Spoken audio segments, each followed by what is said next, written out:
ਉਸ ਮੋੜ ਤੇ ਛੱਡ ਗਈ ਜਦ ਕੋਈ ਨਾਲ ਨਾ ਖੜਿਆ ਨੀ। ਤੂੰ ਪੁੱਛਣਾ ਫਿਰ ਮੈਂ ਕਿੱਦਾਂ ਕਿਸਮਤ ਦੇ ਨਾਲ ਲੜਿਆ ਨੀ।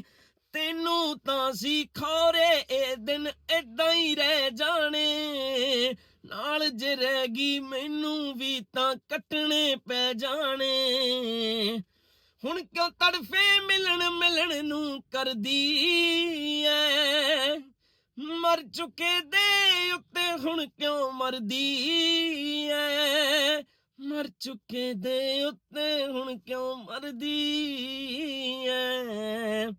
ਮੈਂ ਵਿਚਾਰਾ ਕਿਸਮਤ ਮਾਰਾ ਤਾਂ ਵੀ ਕਰਦਾ ਰਿਹਾ, ਜਿਵੇਂ ਤੂੰ ਮਰਦੀ ਸੀ ਗੈਰਾਂ ਤੇ ਤੇਰੇ ਤੇ ਮਰਦਾ ਰਿਹਾ। ਜੇ ਤੁਸੀਂ ਵੀ ਕਿਸੇ ਨੂੰ ਵਨ ਸਾਈਡਡ ਲਵ ਕੀਤਾ ਹੈ, ਇੱਕ ਪਾਸਾ ਪਿਆਰ ਕੀਤਾ ਹੈ, ਤਾਂ ਇਹ ਗਾਣਾ ਉਸਨੂੰ ਭੇਜੋ ਜਾਂ ਕਮੈਂਟ ਕਰਕੇ ਦੱਸੋ।